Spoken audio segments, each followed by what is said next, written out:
Hello and welcome to Firearm Freedom. This is going to be an update video on the Delta Team Tactical FRT. As usual, I have no sponsors to the channel right now, so if you want to help me out, you can simply hit that subscribe button, comment down below, and just let me know what you think of this video. That stuff actually does help in the algorithm world of things. And also, I have a B channel, and I am so proud of my B channel. It is called FF Lifestyle. Look, if you're like me, okay, I'm selling it hard here, but if all of your subscription feed is just gun content, firearms, law videos, clickbaity gun thumbnails, sometimes you just get over it, right? You don't want to see that all the time. I present to you a solution to your problem. Hit that card up in the right-hand corner of your screen. You never know what type of content is going to be dropping on this channel. Guys, we are back again, dear God, with another FRT trigger. What is the deal? What's going on? Is this just all my channel is nowadays? Those questions are going to be answered and more in this video.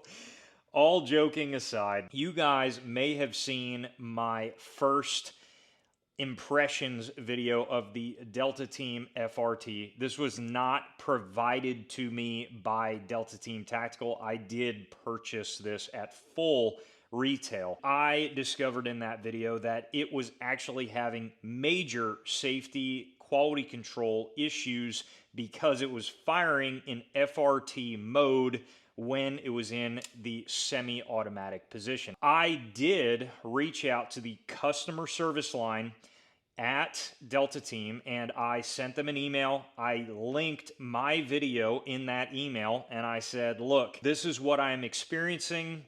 Can you help me out with a warranty repair on this trigger, or at least replace the trigger, and I will again report my findings, whether or not I'm having the same issues or it is resolved and is working better. They also said they had a batch in the time that I purchased this trigger that had quality control issues. I can't remember off the top of my head that span that I purchased it, but I will throw that in some sort of text on your screen now.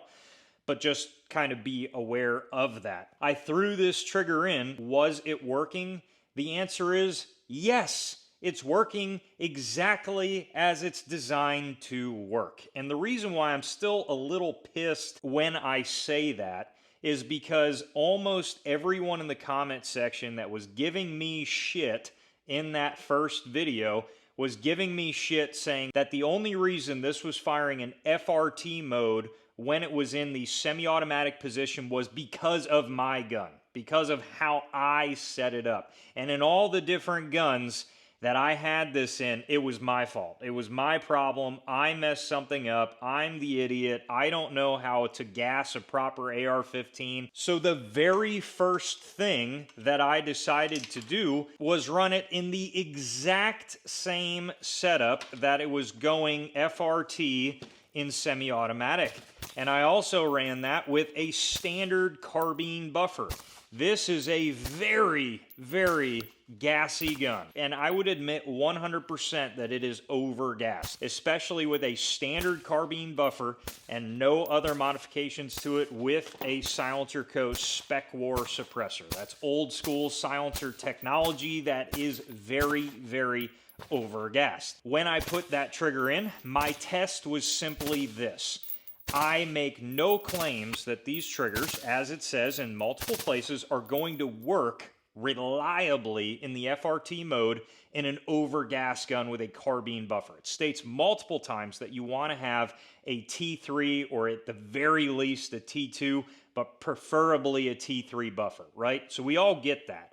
However, at no point in time, depending on your buffer weight, should this thing be firing in FRT mode in semi-automatic mode. There is no point that that should be happening regardless of that buffer weight. That was the point that I was trying to get across in that first impressions video. And guess what?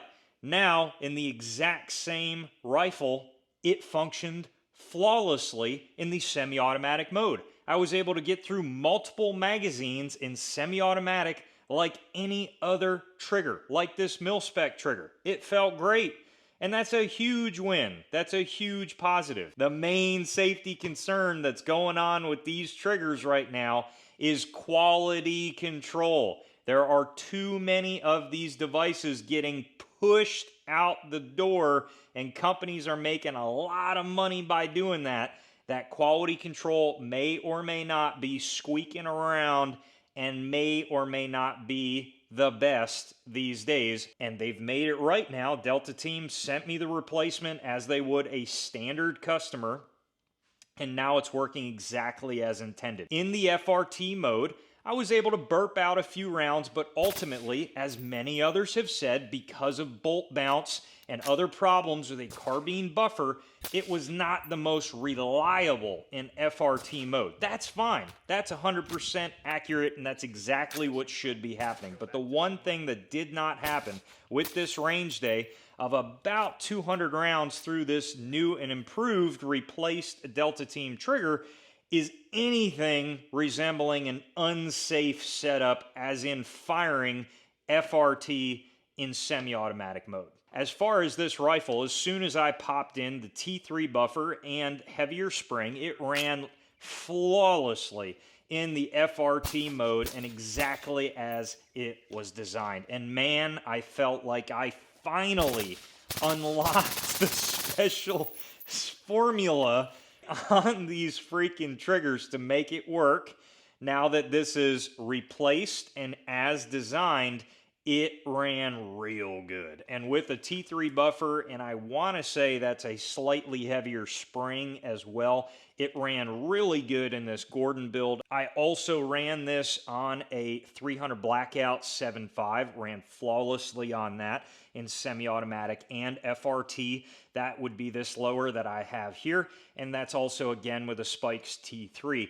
It was incredible with subsonic 300 Blackout. It was like a Thompson or grease gun rate of fire in FRT mode. It was like laughably funny, and I really appreciated that. With supers, it was burping them out pretty quick, but again, I made a point to consistently swap back to semi-automatic only fire, and each and every time I did that, it worked 100%. So that is excellent to see. I really, really liked it in the 300 Blackout package. That was actually the most fun I had in the entire day. And I also made it a point to run this lower on this 10.5 upper that's been making the rounds recently on the channel, because this is where we did have some issues that have been talked about the Atrius trigger, and everyone was commenting underneath there, dude, your gun is overgassed, it's horrendous, I can't even believe your bolt is not exiting out of the rear of the buffer tube. Is this upper overgassed? For sure. It definitely is overgassed. It definitely could use a heavier buffer and spring. However, with that being said, once again, these things can take a lot. I've had guns way more overgassed than this not break internal components, and that's just been my experience. I'm not saying it's right or wrong. I'm just saying that the ejection pattern isn't always a 100% sign of exactly how much pressure is going on internal components inside an AR-15 variation. I did run this exact same upper on a T3 buffer and the lower that with the Delta Team trigger, and it ran 100%. I still have issues with the trigger pins. Whenever you're looking at cassettes like this, it becomes really important to have properly sized pins. I have yet to find a lower that doesn't have play on these pins. But something else of note, the trigger itself in the pack is a little bit tighter fitting as well into all the lowers that I tried it in. So that is something else that I think is worth noting. If you are going to keep them at this length, it'd be really, really cool if you just had some anti-rotation or anti-walk bars here. Normally, I don't really ever run those, but this would be about the only time with the way that this cassette is designed that this would be kind of a huge plus. Something else that I think could be much better is the selector itself. I have never been a huge fan of ambi selectors. That's just never really been something that I like or want on an AR-15. That's just me. That's a huge personal preference. If you had to really ask the market, what everyone is kind of looking for is a selector that's standard mil spec. They're looking for a mil spec 3-position selector. And if somehow Delta Team could get this to work with a different type of selector, like if they modified a mil-spec selector to work in 3-position, I think that would be the most ideal. No matter what I've done, once you tighten down this selector, regardless of what lower it's in, it's got that kind of annoying, like, not fully 90. Like it's a little higher or a little lower, and the other side is like a little higher or a little lower when it's in the safe position. And that's always just kind of bugged me a little bit. There's just like play in it. And I think with having a screw on the left and right hand side, you're just asking for that screw to walk out, even with some Loctite, and make its way out of the gun and into the rubble of the range and be gone. As far as how the trigger actually feels now in semi-automatic, originally, it felt like I had like a fishing line holding that sear in place in semi-automatic, and that at any moment it was just going to let go and burp out rounds in FRT mode. That's exactly how it felt. Now, with this new and improved replacement, it feels exactly like a normal trigger. In fact, in semi-automatic, it actually feels really good. I don't have any complaints about that. And now the reset, each time, click, click, click. It feels almost like a mil-spec reset. And that's exactly what I was freaking looking for. So that is excellent. Do I trust this yet? The answer is no. I need most definitely more rounds downrange in order to actually trust this. 200 rounds is just not going to get me there yet, but we're on the right track. 599 or even, reduced to 529. Jesus, I even saw 729 when they first launched. That is absolute insanity for what is going on inside of these triggers. I understand R&D. I understand the legal battles and all the things going on with Rare Breed, but guys, come on.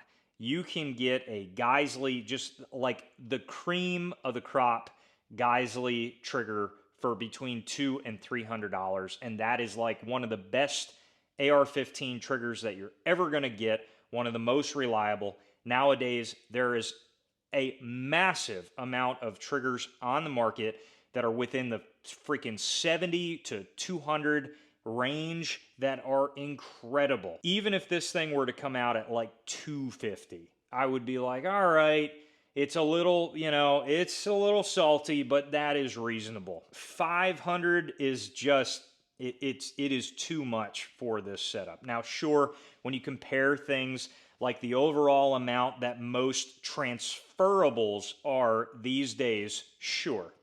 We're not comparing apples to apples there, but if you wanted to compare that, obviously 500 is far less. But I really want to see these cassettes come down in price and the quality control go up a little bit, and I think they would knock it out of the park, even more so if we got a mil-spec selector here. Then I don't know that anything would beat them at that point if they had the long-term track record down the road. Always happy when a company fulfills warranty repair work and the company responds well to a video that their product is not performing well in. That speaks volumes about a company. They were super cool about it, sent out the replacement and said, hey, this should work. We had a bad batch go out.